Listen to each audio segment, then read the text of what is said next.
He's such a sweet guy, Josh Freese. I was at Chuck and Barb's 50th anniversary at Bob Wackerman's house. Oh, uh-huh. And I hear this, Ken. And it was Josh, Yeah. I couldn't believe he remembered me. Yeah. He was so kind, and he remembered so much. No matter he's so successful, he must be really good with people. Oh, for sure. Okay. And Yeah. and the time I saw him previous was when Brooks and Jason Freese were in a show at Knott's Berry Farm. Oh, I don't know fun. if you remember that. I didn't know that his brother played at Knott's. Yeah, there was I can't remember the name of the band, but this was around the time of when Brooks was playing with Steve Vai. Oh, okay. Remember that with Danny Cooksey, and I don't even remember that. I don't even know if I knew Brooks played with Vi. Yeah, they had a little band called Bad for Good, so it was, Oh, that's right. I forgot that? about that. Forgot about that. Yeah, I remember that now. remember Danny Cooksey? And, Yeah, okay, yeah. Yeah, and so, that's the last time I saw Josh, and at that time, he was in some cover band. I can't remember the name of the cover band, but he had like one of those little tiny ponytails in the back of his head. It was like 80s, back in the 80s. That's funny. Yeah. Funny. So I don't really know him really well, but every time he sees me, he always makes a fuss. Oh, that's He's a great. really kind person. Yeah, he is. He is. Yeah, you can tell just by the way he celebrates other people on his social media and whatever that he's pretty not a braggy guy, pretty humble guy, and just is really excited for other people to do well and That's killer. celebrate other people. And I think that's a great, for someone who's so talented, that's a really good feature to have. Yeah. And the other time I saw him is when I was a kid, I used to take, in that same garage we were just in, I used to take lessons from Roy Burns, who was this famous drummer. Yeah, I remember that. Yeah, and then,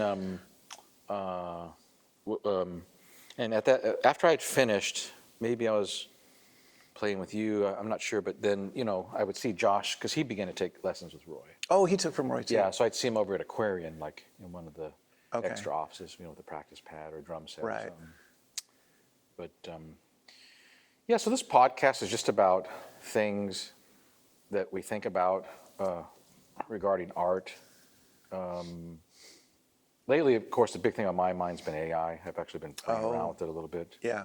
But I want to get more to you, first. Like, you and I played in the band together. Yeah. And then you began to do other things, and you always had a good eye on, finding your own voice and doing something that wasn't like this commercial cliche.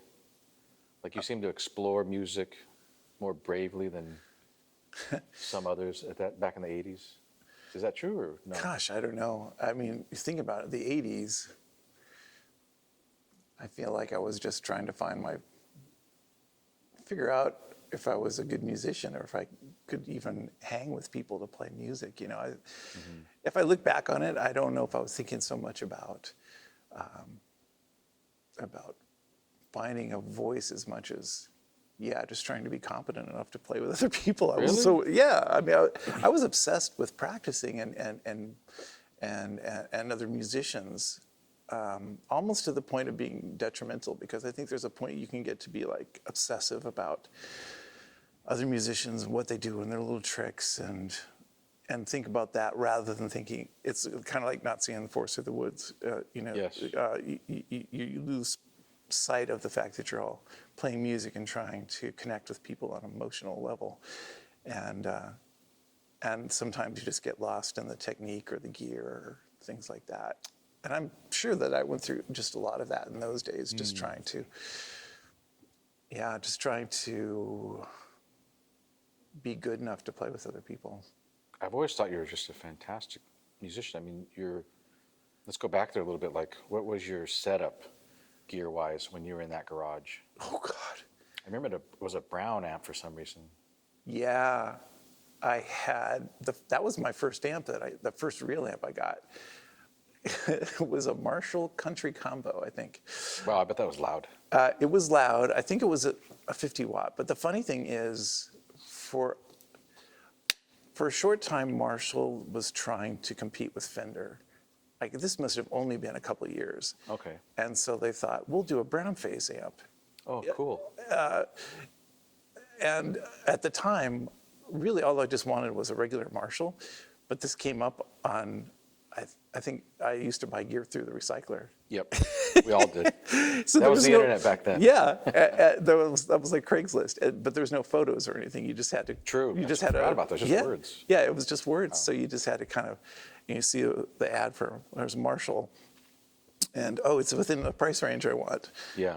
I don't like it. Just says Marshall amp, 2 amp, 50 watts. I'm like, cool, I'm there. And so I remember it was like I finally talked my parents into buying me an amp, and so we go out to I don't know where the hell it was, somewhere where you never go. If you live here, like you never go to like Tarzana or West Covina or someplace like that. Like we never go there. You know, Us Orange County people, especially. Yeah. Like, it was somewhere like in Placentia or something. Like I don't know. Placentia. It was some area we never. So we make our way out there. Like we had to use our Thomas Brothers guide to get the hell out there. That was our map system. Yes. And so by the time you get out there, there's no turning around. It's like I got my dad in the car. He's got $300 in his pocket. It's a Marshall, and I go and see this brown amp. I'm like, what the fuck is this? Really? He's like, well, it's a Marshall amp. I'm like, I've never seen a brown one before. And then it was only later that I learned it was like they were trying to compete with Fender or whatnot. And so I was like the only guy I ever met with a brown Marshall amp. And that's what I had then was this brown Marshall amp. And it would get dirty. It would do the Marshall thing, but it was terribly unreliable. And I had that terrible old Plymouth Fury that I would put it in the back. I remember that. It was a stupid heavy amp or a stupid heavy car. And every time I drove that amp, it would rattle the hell out of it. And so the tubes would become dislodged. Parts. Oh, yeah. And so I had to carry extra tubes because they were always just getting rattled so much and falling out. And I would show up to rehearsal and, my amp, I got to get another tube out of the car. Whoa, I love that. So that was my amp back then. And, I didn't know any better. It was like I didn't have anybody giving me gear advice. It's not like now where you can just go on YouTube and get all this information. And it's amazing. Yeah. Yeah. So I just figured that's the way it is. This is just life with a good amplifier. Right. I didn't know it was a shitty amplifier. Yeah. I love that. You never told me that back then. Yeah, well, I think I was a little bit embarrassed. I was like, or I just was like, well, this is just life with an amp. I don't know any better, I love that. So, so I had that, and then my dad and I built a pedal board. I don't know if you remember the giant pedal board that I had that we had built. Oh, yeah. And he helped you?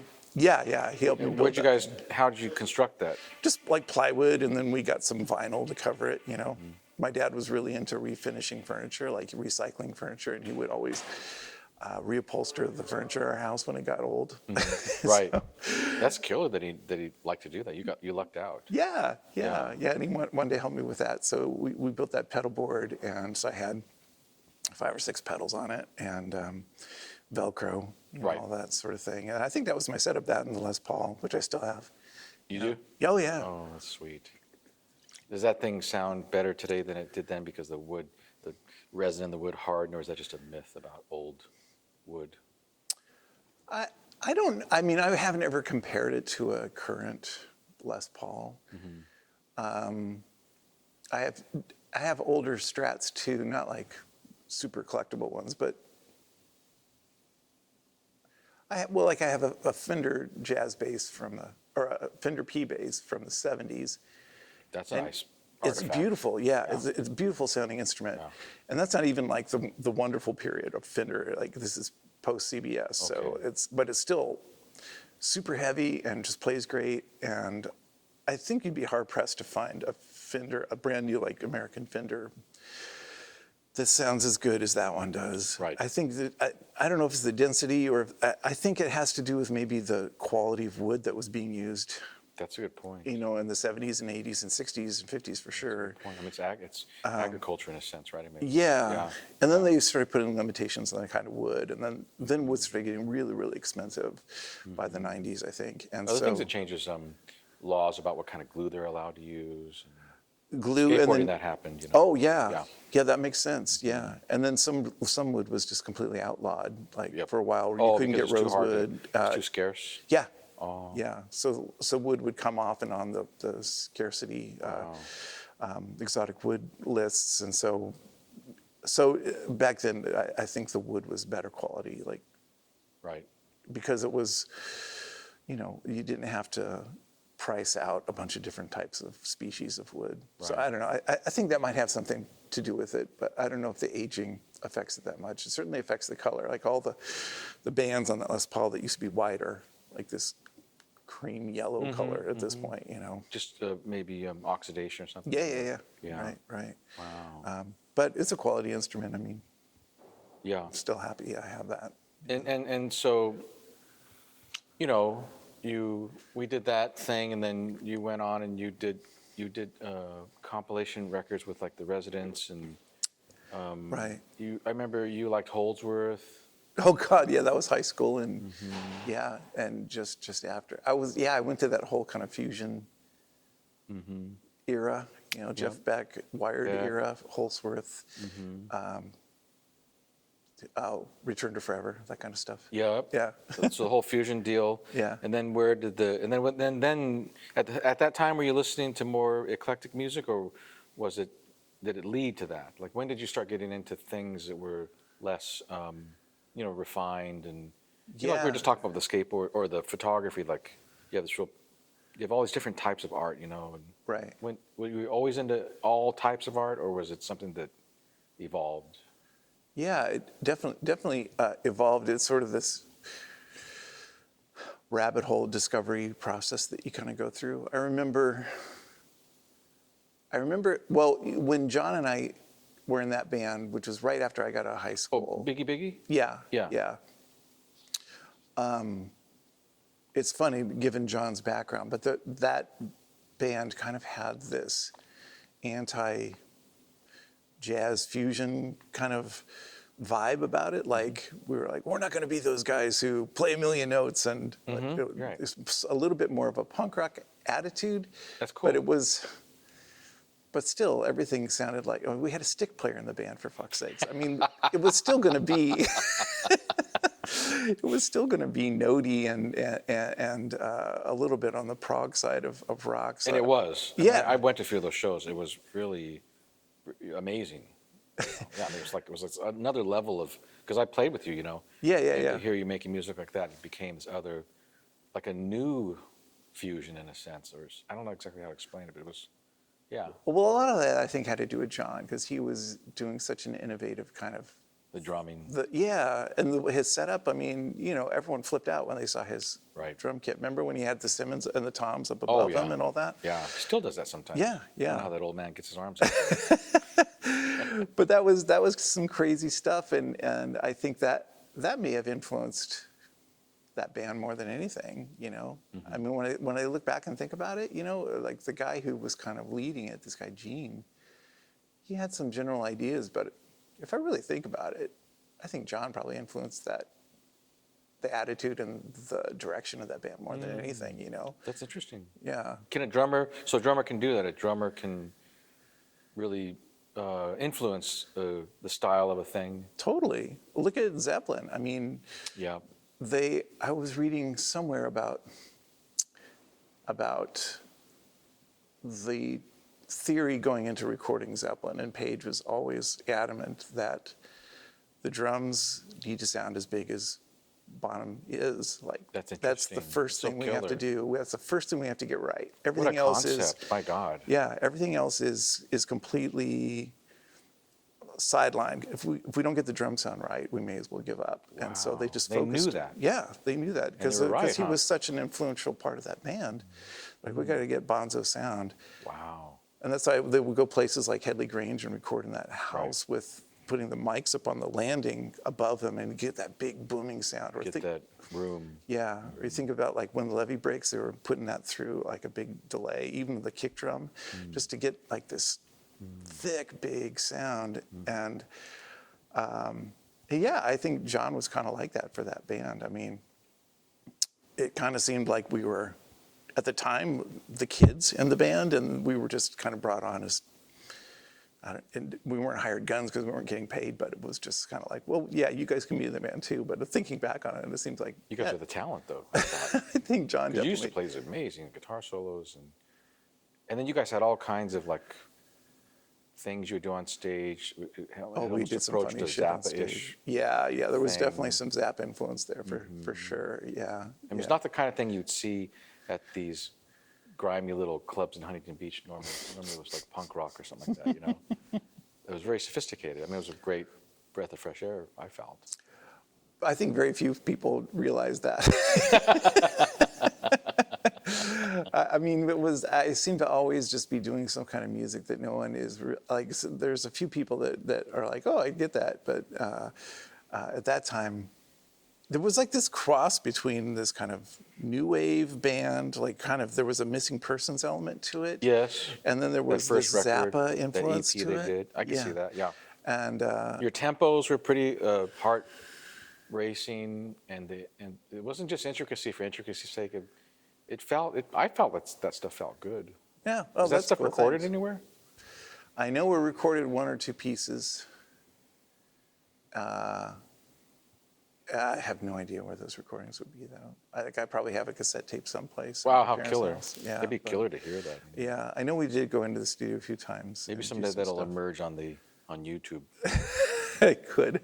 You know? I remember, John sounded great on that stuff. And there's some stuff that maybe I would, well, I don't know. It probably sounds really dated. I was using a lot of whammy bar in those days, and probably sounds. Well, it is what it is, isn't it? Well, yeah. So I never knew this about you. So do you have are you rough on yourself when you listen to your music? I'm better now. Although if I listen to something I did 5 or 6 years ago, I'll be like, how did I let that go? But in a way that's good, because it's showing. You keeping a certain level of efficiency by doing it that way, or? I think it's You're trying to progress? Is that what it is? Yeah, I think that's what it is. I think it's the idea of seeing that you're evolving, that you're making progress, that your ears are improving. That, for me, a lot of it is just, at least now when I look back on things, it's not so much compositionally. Usually the compositions or performance I'm usually okay with. Although there are now some real niggly performance things that I look back on and think, well, I would have improved that. But it's more of the production side and mix side that I look at now and think about. Because I feel that at this point, that's where I'm really focusing a lot of my area of improve. Really, mixing is pretty fascinating to me. And it's a fucking dark art. Yeah. I mean, even with all the information we're talking about on the web, and it's still not a thing I've really seen clearly represented. Do this. Oh yeah. Like it's you can push volume up and down, but there's way more to it than that. Yeah. I mean, if you go and watch, there's that one mix engineer, Dave. He does the Into the Layer. Oh yeah, I love that guy. You know the guy? I love that guy. Forgetting his last name. Yeah. You can go and watch all his stuff and still not know what the hell to do. No. No. I mean, he'll maybe instantiate a couple plugins, and they're so incredibly subtle. Right. It's on, it's off. I know. It's a world of difference. On, exactly. Off. You're all, wait, what? Yeah, exactly. Pensato, that's his name. Pensato, yeah. I love that guy. Yeah, he's really fun to watch. But I can see people just watching a lot of those and talking about it, and then still not knowing the first thing to do if you get a mix put in front of you and trying to get it to sound right. There's no substitute for the 10,000 hours, right, that people talk about. Yes. And then if you're in this kind of business or this kind of career path that I've gone on, it's like, well, I put in easily the 10,000 hours on just playing an instrument. But now it's like the 10,000 hours extra I got to put on composing, and then the 10,000 hours I got to add to producing and mixing. It's like it's never ending. Yeah. I think I'm not an expert mixer, but I've just always had to do it because nobody would want to do my music. And the thing I learned recently that really helped me was one of our biggest, I think, obstacles is the GUI. Because you look at that computer and you're on your some delay unit or whatever, and you're maybe playing with saturation. Well, I have it on a 1, it does go to a 9. And then what I heard from maybe it was the layer guy, like, don't even look. Yeah. Just like grab the mouse and just, Yeah. and does it sound different, Because boy, you can really look at stuff and like, oh, I'm going to go and I'm going to low pass everything. Mm-hmm. Yeah, sometimes that's a good thing, but how about every time you low pass, you listen, Yeah. Right. and all that. And Right. Yeah. I mean, when I was first starting to do any kind of mixing at all, I didn't. I mean, this is someone, I started on analog boards and working that way, but then I kind of didn't do it for a long time, didn't mix anything on analog or anything anywhere. I would have other people do it, and then got back into it on computer. And for the longest time, if I didn't have like a equalizer that showed me the current sound wave as it was playing, and then could make analyzer. Yeah, like the channel EQ in Logic will do that. It will show you what your track looks like as you're adjusting your curves. If I didn't have that to reference visually, I would have a hard time, in the mix. Now, I'm relying on my ears more, and I think that's where you turn the corner. Yeah, right. Can it lead you astray, the analyzer? Sure, it's easy to get caught up in that because you'll, maybe you heard Dave Pensato say, if you've got too much energy at, 2K, your mix is going to suffer, and so that gets stuck in your head. But then maybe you realize, oh, well, all the energy from this guitar part is at 2K. If I take that down, right, we lose the energy of the whole song. So, yeah, it's just a maturity that I think you develop after doing it a lot, and you just have to be confident with it. That's the hardest part: getting confident. Getting confident with your decisions and just going, yeah, I'm good with that decision. My strategy is I just make really lousy shit, and slowly it just becomes less lousy. The polishing the turd. Yeah, but I'm not afraid to just fuck it up and it's going and just. That's good. That's a good. Right. I mean, in a way, I think if you can, I think that's a philosophy to help you. In all things creative, but if a mix, you can remember that, okay, I'm just going to save a copy of this mix, this session. I do it all the time. And now I'm just going to fuck with it. Oh, yeah. And then that gets you to a different place of being, as opposed to, okay, I've got to make this perfect, and I've got to deliver it to, if maybe you're delivering it to a client or whatever, for some reason, you're going to be a lot more tense. If you can just do well, fuck it, I'll throw everything at the wall and see what happens, mix. And then that might get you to a new place. It's just that creative process that you have to allow yourself. Right. Yeah. Do you mix stuff, and then do you listen to it to the next day and ever think, oh my God, what the fuck was I thinking? Oh yeah, all the time. I have a rule that if I'm doing any kind of work for a client and I do a mix at night, I do not send that out at night. Right. You don't immediately. Perfect. Send. That never happens. So that's the thing we do in photography, there's a thing about being distant from the thing, right? Being absent from it. You get some fresh eyes, or mixing, be fresh ears. Absolutely. Same with composition too, right? Really. Totally. Because you're on it. You can easily become too close to a thing. Oh yeah, you kind of eventually build that into the process, which is kind of that maturity that goes along with it. I'll like this week I was doing some music for a client, and I wrote a couple of the pieces, and then just finished for the day. I knew I wasn't going to get any further. At a certain point, you kind of, part of that maturity, you realize when you're useless. And so you're like, okay, well, maybe I will be useful again in 3 hours, but for now, I'm just going to stop. Right. And then the next morning, then I'll go and listen to it with fresh ears. And it's often the case. Someone's like, what the hell was I thinking? Or where's the focus in this song?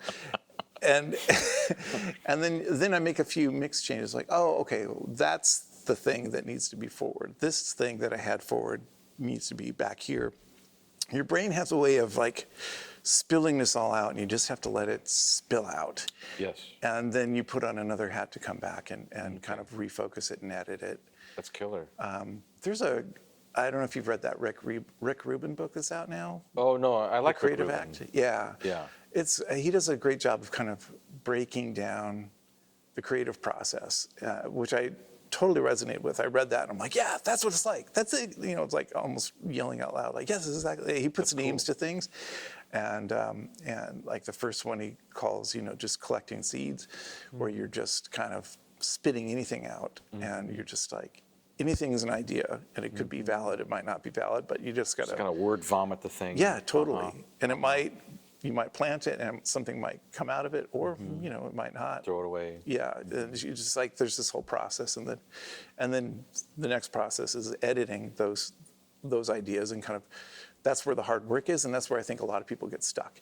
It's like, you get all these ideas out, and it's super fun to do that, but then you have to put on this hat of finding what works in those things. Yes. And that's harder, and that's where your craft really comes into play. And it's really hard to get started in that phase, I find.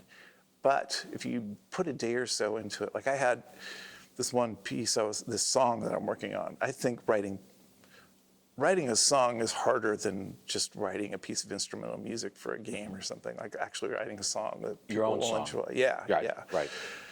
And so I had all the seeds for that together, and I had this whole thing. Actually, John has helped me with it. I asked him to just do a bunch of drum beats for me, and then I kind of edited them down, and I got this whole, it took me like a week to edit down all these little seeds of ideas that I had into something cohesive. Cool.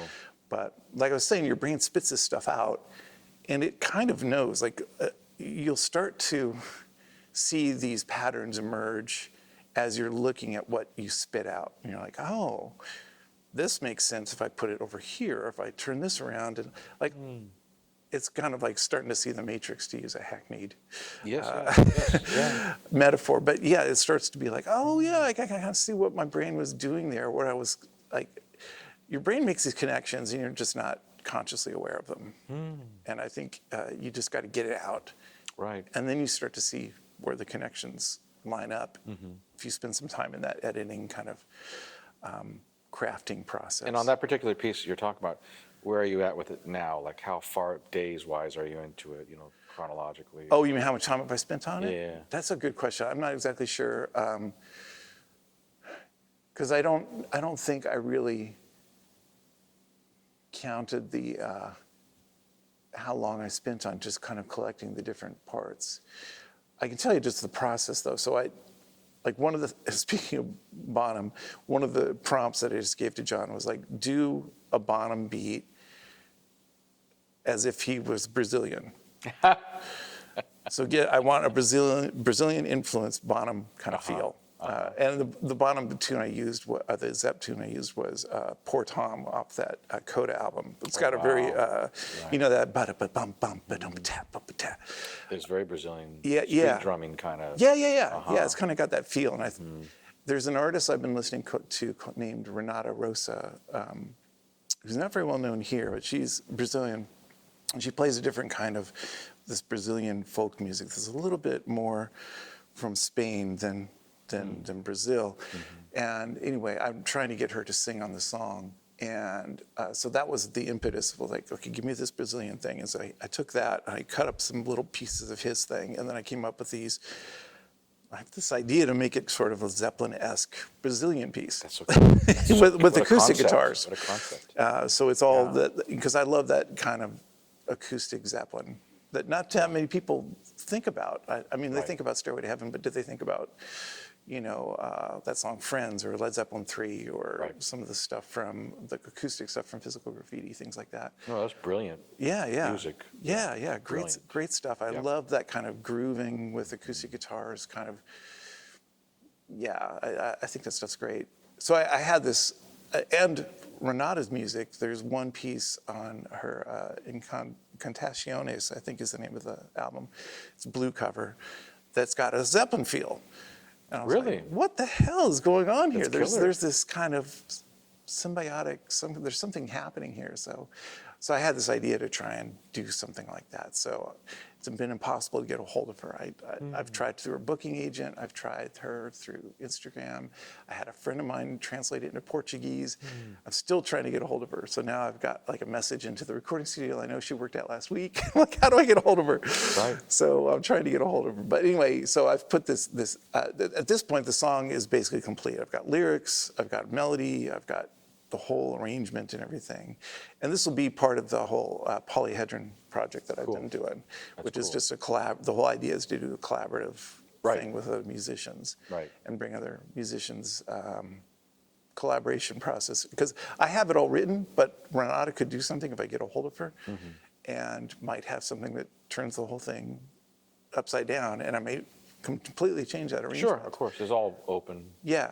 The art should speak to what happens. Right. Yep. But with that particular project, depending on who I'm going to collaborate with, for the most part, I try to give them as complete a thing as possible to contribute to, because I don't know how much time they want to invest in it. Right. If I can just say, here, you could just sing this for 2 or 3 hours and you'll be done.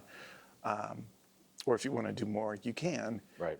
When I gave that to Nels Cline for the last album, like, he did a ton of shit. He gave me a bunch of stuff. That's killer. And so I had my version of that piece, and then he gave me so much stuff. I just did a whole remix version to include all of his. That's awesome. His work in it, because he just did a lot of really great things. And you don't have any control over how that's recorded, correct? Right. Right. He was collaborating with his wife. She was in that band. It's escaping me. The 2-person band that was big in the 90s, 2 women from Japan. I like chicken, you got to love your chicken. I remember that. Chibomato. Yeah. Chibomato. Right. Cool thing about podcasts is if you don't remember a thing, you just text me later on. Yeah, right. Yeah. Just So put in the links. his wife, she helped him record it, and I think she edited it down. So in a way, she was a collaborator, though he didn't ask me to add her name to it. But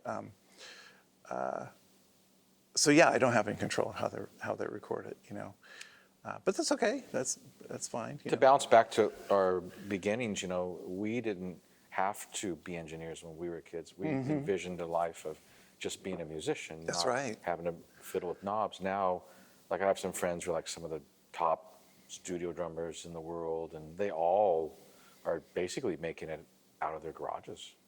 They're just recording remotely? Yeah. Yeah. And this is stuff that goes like to Disney and, big stuff. Yeah, sure. So what is it like to have to do that, to wear, because you talked about wearing hats before. Yeah, yeah. And it took me a long time. I don't know if I ever got used to being able to hit record and then go play as if I'm a musician just playing. Yeah. Because in my brain, I'm thinking about, is it peaking out? Is it, Sure. did the hard drive stutter? Right. Does that ever affect you at all, or did you get used to Sure. that pretty quickly? I mean, it's a double-edged sword, because a lot of times I wish that I had, when my daughter was younger, I used to just get her to hit record for me. And You lost that worker, didn't you? Yeah, I lost her. Yeah. My son could do it, but he's too busy. He's doing his own thing. That's so, cool. so yeah, a lot of times I wish I just had somebody just hit record for me, Do you think you'd play differently, or do you think not? I think it's a time issue.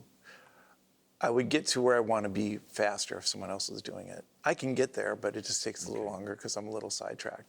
Right. But you can just set your DAW to just keep looping the part and True. just record every version that you I do that. play. Yeah. The takes. Right. Love the take folders. Right. Yeah, Right. Yeah. love that. So you can do that, and it's possible, and that helps you just get in the zone a little bit easier. So yeah, it would be nice to have someone else do it. But I say double-edged sword because I think had I been able to have this technology of a DAW and a computer, unlimited tracks, I would have been doing it a long time ago. Yeah, You true. know? Like I would go back and I think about the records I did with Giant Ant Farm. Akai MG 1214, right? With Giant Ant Farm? Yeah, wasn't that recording the Akai unit? Oh, no, are you talking about the 12 track? Yeah. That was what we had at South Bay Sound in Gardena here. Okay. And they had 2 of those. But Giant Ant Farm was a little bit later, and then we recorded, what did we record? We recorded it. Oh, John Arthur, I'm sorry. Yeah. I recorded drums on one of those things for you. Did you really? Yeah. Oh, Yeah. was that the first cassette we did? Might have been. I have one of your cassettes in my shelf. Oh, funny. Yeah. I know we did some recording with a guy that did play drums with us for a while, Anthony Arvizu. Do you know Anthony? I don't know him, but I think I played something after that because either he couldn't come do it or we were in between drummers or something. I remember playing some song, Okay. Oh, gosh. kind of an up-tempo thing. I remember. Better memory than me. But I remember when we recorded that stuff, like, so we did a couple different cassettes, and then we did a full-length CD, and then another like EP after that. And I just remember being so frustrated that the production never turned out the way I wanted it. Your vision. And had I had access to what I have now, I would have been able to do that. And I just wish that I had access to that at those times, you know, because you have limited time in the studio because we didn't have any money, and so you just That changes the product. Yeah, it really does. Right. And you know, you've been in this band, and we've all been playing the songs forever. So in theory, it should be perfect, right? Like, you should be able to just go in and get the right feel with the people that you've been playing this music with. And in a sense, that gets you part of the way there. But then I had all these other ideas about what to do with production. I think I've always had that producer sense that that aesthetic that I wanted to get someplace different with it. And to me, it's like, well, the songs are kind of represented, but in a very bare bones, skeletal kind of way. They're not fleshed out the way I always imagined them, you know. Right. So, yeah, while it is a bit of a burden, I think it's better to have those chops to be able to learn how to do that stuff, to see your vision through. If you're that kind of person, not everyone is that kind of person. True. Yeah. So for you, it was you're happy that it happened. It's Yeah, cool. yeah. I mean, just going down that rabbit hole of virtual instruments, and then adding that on top of, you know, in the box processing now and where it's at now compared to, you know, even when I started really getting serious about it, you know, going back 15 or more years to the in the box kind of recording. It's just come so far. I mean, you know, compare early Waves plugins to what we have now. It's scary. It's quite a leap. Yeah. I had my damn video on the whole time. It wasn't recorded, but it's just Oh. yeah. So like it was getting all hot. Oh. Yeah. I remember. I got to know Bunny Burnell pretty well. Oh, right, He and I yeah. both have kids who are the same age, so we'd hung out a lot for quite a few years. And I remember he was selling all his rack gear back in 2000 something, and I thought, why is he selling all this shit? And he knew.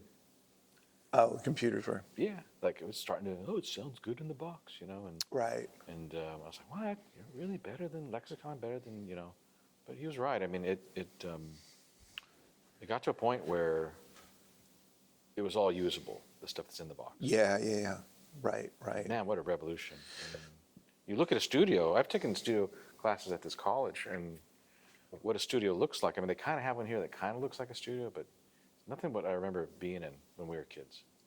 Yeah. Well, it was such an investment in not only the board, but then all the outboard gear that you would have to actually properly do a mix. You know. And like your tubes and your amp, the tape machine, you basically have to be a mechanic too. Oh, that shit breaks down all the time. You're aligning it all the time and cleaning it all the time. Yeah.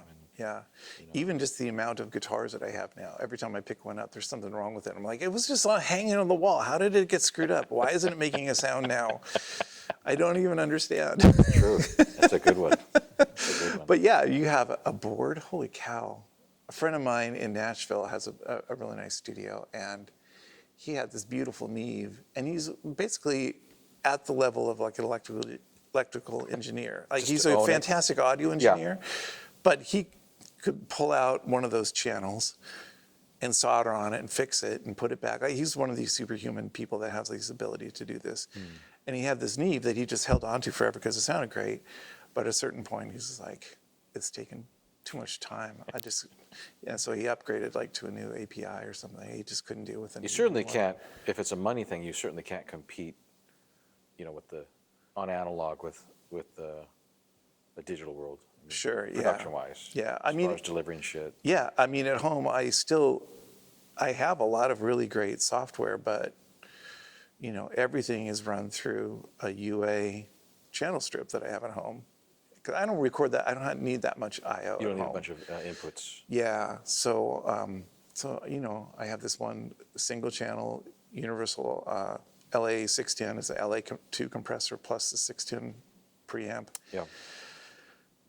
Everything sounds good through it basically, but I have another Summit preamp that I use and a couple other compressors, so I have some options, but I don't need that much. But the point being is I don't necessarily rely on the sound going in to be manipulated on its way in by software. You choose to use the hardware going in. Yes. After that, then I'll play with it. Yeah. And in the photography world, it's the same. If you photograph certain things, they put an aesthetic on there that you're happy with. And it's way less work on the back end. Yeah. Because in a sense, digital, and it's the same in audio, digital's so wide open that it's overwhelming. What do I do with this sound? Do I make it warm? Do I make it Neve? Do I make it, there's so many things you can do with it. Right. Sometimes it's easier to make decisions on the front end. Yeah. That's kind of what I've been doing a lot lately. Is just because I think that's maybe another sign of maturity when you're early on, and you're like, I don't know how this is going to go. Like maybe I want this sound, maybe I want that sound. So I'll just record very neutrally, and then I'll play with it later. And then you get to a certain point, you're like, I don't want to play with it later. I just want to get it in sounding Such a good. trap. Yeah. Time's important. Yeah. So tell me about this work that you did that I had the thing on I was listening to your music, this guitar orchestra that you're doing. Oh, yeah. Yeah. Thanks for listening to it. Yeah. It's phenomenal. Thanks. How did it come about? How did it come about? So let's see. I had just finished that polyhedron record that came out last year. So I had just finished that, and I think, so this came from when I was writing some music for Facebook. We would get these prompts like, the music department they would give us like a list of things. And one time the list came in and it was minimalist type of music. And I thought, well, that's odd. Why do you guys want minimalism? And this is for their sound collection, which they have a collection of, tens of thousands of songs that people can use in their own videos and Instagram or Facebook or whatever. So I was like, okay, I'll try doing something kind of minimalistic. And I tried some things, and it reminded me, when I got started doing it, reminded me of that Steve Reich record, Different Trains. And on that record, the first half of the record is with Kronos Quartet, and the second half is with Pat Metheny, this piece called Electric Counterpoint, which was written for him for playing guitar. And it's a bunch of layered guitars. So I thought, well, I'll try doing maybe something like that and see how it comes out. So I kind of did these. If I look at them now, they're just like really rough versions of what eventually became Terrace. And so that was kind of the first like experiment. Like, okay, I can come up with this kind of phrase-based, minimalistic kind of piece, and it's not terrible. So I was like, okay, so there's really good. There's something you're there. at that point. At that point, yeah. It wasn't terrible. It's like, okay, and it was fun. Like I was like, this is a different way to compose that I've never done before. Because I would just kind of record different phrases on top of each other, and then use Logic basically as a compositional tool to move phrases around in time. Right. And in a way that my brain wouldn't work in. Like like it's hard for me to do math. So I can't break up a 7 phrase with like a 3 phrase and figure out where they're going to meet eventually down several, but I can put it down on the Logic, and I can see where they're going to line up and see if that sounds or feels good. Yeah, you can see it, see the clips on there, and then if it feels right, I'm like, okay, well that's someplace I wouldn't have gotten to working on my own. Like, that's interesting.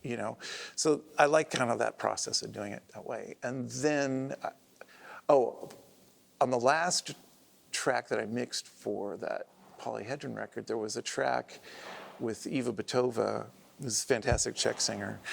And the last thing I added to it was this little guitar part, and it didn't sound right.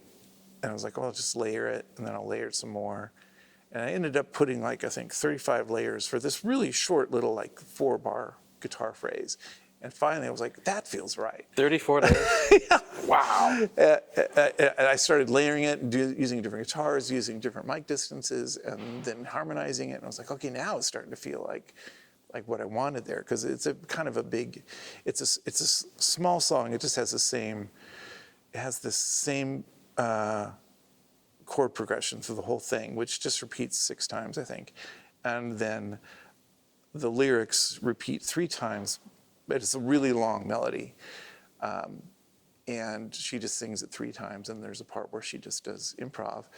But every time there's a section of that chord progression that starts over again, I wanted it to feel like a totally different experience every time. So at one point I had these background singers doing sort of like a Fela Kuti kind of African voice thing, very syncopated kind of voice parts. And then there's another part where all these, again, Fela Kuti kind of saxophone parts come in. And then this is all with Eva singing on top of it. And then I bring in some drum parts. And then at the very end, it's like the saxes, the vocals, and then and at a certain point within that, there's guitar stuff happening. So every section was meant to be different. Anyway, long way of going about saying that I came up with this layering guitar thing. You're staring at 32.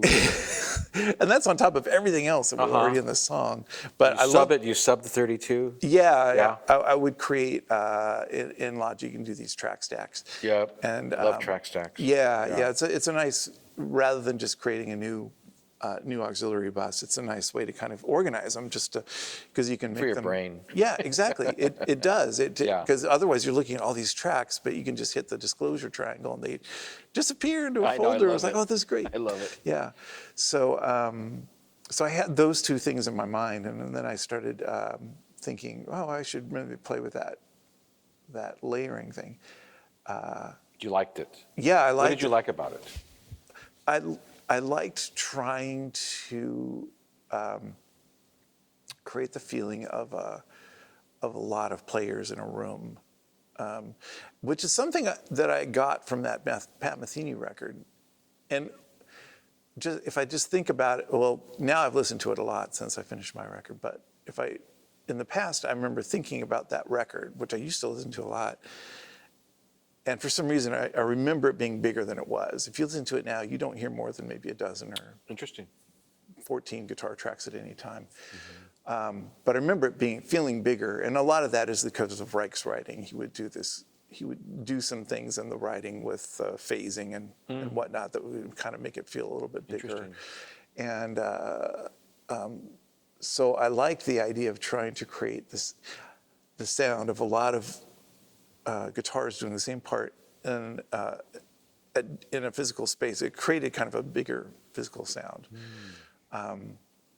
If you had taken 30 guitar players and put them in a room, you could get a sound, but it would be different than what I was doing. But I was trying to create what that sound might sound like in your head. The concept of that. Yeah, because if you went into a room and did that with 30 guitar players, you'd just probably have a stereo, maybe a couple stereo pairs. You look at them as one instrument as opposed to. Yeah, exactly. And I knew I wanted to mix this in Atmos, so I wanted a little bit of that separation, so it would feel like as you turn your head around in the mix, you'll get a little bit of a different. Happens. Yeah, okay. You couldn't do that with just 2 mics. Right, exactly. So So, that's not to say that I wouldn't like to record with 30 guitar players in a room and have that stereo pair, because that's really good for certain things. There are certain parts of some of those arrangements that would sound great for that. Right. But then there's a lot of parts where we want that separation too. So in an ideal world, I'd be able to do both. Right. So yeah, I actually, I had a break from, I actually took a leave of absence from work and just started work on the record. That's cool. And because I could. Because you were just like, okay. And you just felt like it's something you wanted to do. Yeah. And the other thing about this record too was every piece was about someone who I'd known who had passed away recently. I didn't know this. Okay, yeah. So Wow. in a really short amount of time, a lot of people I knew pretty well all passed away, like within 3, 4, 5 years. And there was one spell where 3 or 4 people kind of, in less than a year, died. And you always imagine that when something like that happens, you're going to have this time to process it. Like, at least I did. I thought, well, there'll be time to grieve, and you'll figure it out, and you know what this feels like. You need to absorb it, and I don't know what it is. It's like this feeling of you have to honor their memory somehow, and I didn't know what that meant. I still don't know exactly what it means, but it just didn't feel like I had time to do that. Right. Right. And so one of these people was my dad. One of these people was Hardy Fox, who was in the residence, and really was one of the people that believed in me early on. Like, I think Chuck was one of those people too, but Hardy was another person. And So like a mentor. yeah. Like if Hardy hadn't been encouraging, because he was the one I was in touch with about doing that Residence tribute record. The first one? Yeah. And then when I moved to the Bay Area, like, he basically helped me, like, work for them, work for Ralph America. Like, he believed in me. And I often think, where would I be if he hadn't believed in me? Like, if he had not embraced me and just kind of blew me off as some other dumb fan, like. He saw something. Yeah. There was something there. So, I got to honor that, and that person and what that relationship meant, And I didn't really know how to approach it. And it sounds really cheesy to think, well, I'll just write a song about it. Why is that cheesy? I don't know. I mean, it seems like a lot of people maybe just, well, this is about a song about someone that died. And I don't know. It seems a little hackneyed, maybe, just even though people are probably very, very earnest about it. I think there's something maudlin about that as well at the same Really, time. it's interesting. I think that anything that would come out of you regarding somebody that meant that to you would be sweet and beautiful. Well, that was what I hoped for, and I wanted to make something that honored this time we had together, you know. And whether that turned out to be something that was going to be good for releasing, I wasn't really thinking about. It was more like, it was almost like the process of doing these repetitive phrases over and over again and recording them. And every time I did, I was really thinking about this person for each one of those. I knew whose song I was doing when I wrote them. And so it was sort of this meditative. I was going to say, it's almost like a chant. Yeah, absolutely. Right. Yeah, it was like this kind of mantra. Right. Musical mantra. And so when I would record them, I was thinking about this person a lot and thinking about, memories that we had together and things like that. And that seemed to be like an important part of that process of dealing with the memory of that person. Crazy. And for me, it was like what I had to do, That's crazy. Yeah. I wonder if that's what I heard. Yeah, maybe. You never told me that, but there's something about it. I actually called you up. Yeah, I never call you up and I, just because I always think you're busy or whatever. And, right. But there was something about that work that I was like, man, this is really good. Oh, thanks. I mean, it meant a lot to get your call and just to hear that it moved you, because you put that kind of thing out there. Like I said, I haven't been thinking about what kind of response it would have. I just thought, well, this seems like a beautiful thing, and I want to honor these people. And I didn't really. Everyone, I mean, I've had a surprising response to it. Everyone who's reached out and told me that, you know, they didn't have to, like you know, they didn't have to get a hold of me. But I've had some people, you know, get back to me and they're like, yeah, that was really, you know, I really enjoyed this. Even people who like electronic music and things like that, they listen to EDM or whatever, they're like, this kind of has that quality, but it's not synths, you know. That it does, and you know, some people don't know that I remember I bounce around this podcast, you know, when I had maybe it was Wackerman's sampler in my house, I can't remember, but you came over and you did some stuff where you had a little LL Cool J moment where you sampled. Oh, I remember that. What was it? It was like something about the beat. And who was that talking? Oh, well, I know. It's all about the beat. Jack Kerouac? Was it Kerouac or somebody? I remember sampling some. I think yeah, we some sampled spoken language stuff and some James Brown and. Yeah, and I think we sampled that "Mama Said Knock You Out" beat and some of that stuff. It was fun. Yeah, but I love sampling. I mean, I think sampling is wonderful. And so even though you play that all acoustically, I mean, you're not prejudiced against, you know, music is music, right? I mean, oh yeah, for sure, yeah,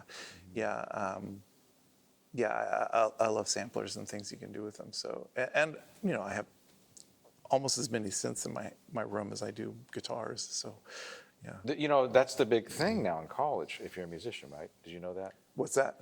Well, if you go to Berklee School of Music, that's the hot piece of paper is synthesis. Yeah. A friend of mine is one of the professors there, Michael Bierlo.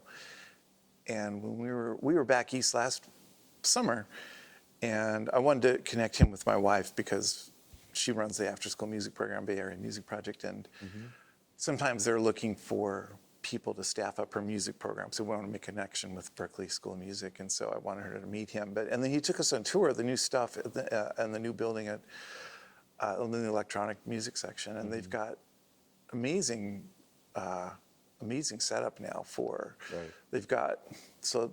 We went in the modular synth room where they've got, I think, about 5 or 6 different identical modular synth setups Killer. for people to learn modular synthesis. Attack, decay, release. Yeah. And they're all plugged into the same system, and whoever the teacher is can, you know, can change the mixer so that they're hearing different people's music, or all those people can collaborate together. It's pretty cool. It's a pretty cool setup. Neat. But they even have like a whole setup for people to learn how to create circuits and electrical designs for synths or whatever. Physically do that. Yeah, they have a whole soldering room and everything for people to learn that. And there's some really interesting stuff going on there with crazy. synths. Well, that brings me to the last question. Yeah. Because I have to do that because you and I will talk until the sun goes down. I know. Which is, you know, what are your thoughts on AI? Oh. Have you played with it at all? What are your thoughts on it? I have played with the DALL-E image thing, and I actually use it because I do this little YouTube series called Ghost Notes, where I just talk about stuff that's I gotta interesting watch to me. that. Okay. Oh, Cool. okay. Yeah. Cool. You know, Ghost Notes. Ghost Notes. Okay, It's I'll on watch that. YouTube. Yeah, it's I'll subscribe to that. I just cover things that are about mixing or about the creative process. Cool. Things that I think are interesting.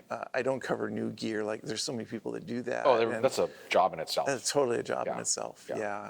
And I don't think I'd bring anything interesting to that. So I just talk about the things that I think maybe someone will find interesting. So all the cover images for that series, whatever the topic is, I'll plug a phrase into DALL-E and try and get some kind of image out of it. And does it work every time, or what's that process? Yeah, it doesn't work every time. Yeah, it doesn't, does it? Yeah. I do stuff with AI, and it's not Yeah.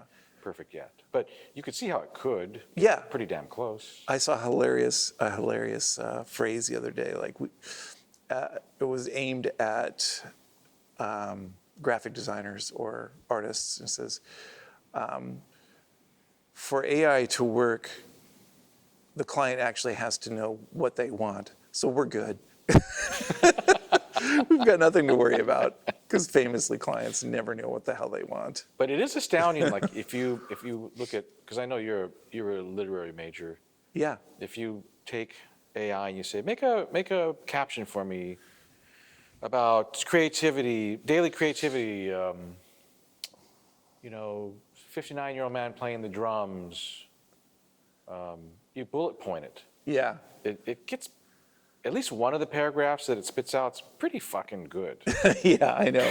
I haven't used ChatGPT as much, but I did use it for, I was doing I decided to make a audio ad for Spotify.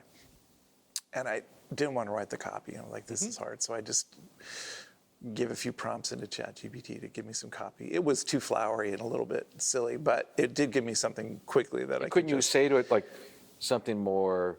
I did. Okay. Yeah, I did do that. You We whittled it adjusted down all a little bit, and Yeah. then I just edited a little bit. It took a lot of the initial creative lift for The word writing. vomit, right? Yeah. Aspect. Yeah, because I didn't want to spend that much time on it. I was just like, okay, maybe this will work for this. So, my wife is using it for grants, for her grant writing. It helps. She can put in a prompt. Get you started. And she can get started. Yeah, exactly. Yeah. And that's the hardest part with writing grants, So I have used it a little bit. I am quite concerned about what it's going to do, especially to library music and that whole industry. I heard that it's going to kill that. Yeah. That's what I heard. I mean, if you think about, I have friends that have huge libraries of well-recorded, beautiful sounding library music with aesthetics, and just like they've thought deeply about this kind of thing and the use cases and whatnot, and put a lot of art and craft into it. And just to watch that kind of effort be lost, I think it's going to affect that industry first. And, for anyone who doesn't know what that is, it's just, if, let's say a small TV show, public TV wants some music for something, and they just want to pay a license real quickly online, they can pay $100 and use this piece, use it for a video that they post online or whatever that might be. And then that just scales up from there to a series or whatever. Interestingly enough, the Curb Your Enthusiasm theme is from library music. Oh, okay. So is the music from Always Sunny in Philadelphia. Those are straight library tracks they just pulled. Right. Those are a couple of famous ones, but I'm worried about that industry, because a lot of engineers and composers and musicians make money doing that, and that could conceivably really go away. I mean, I can see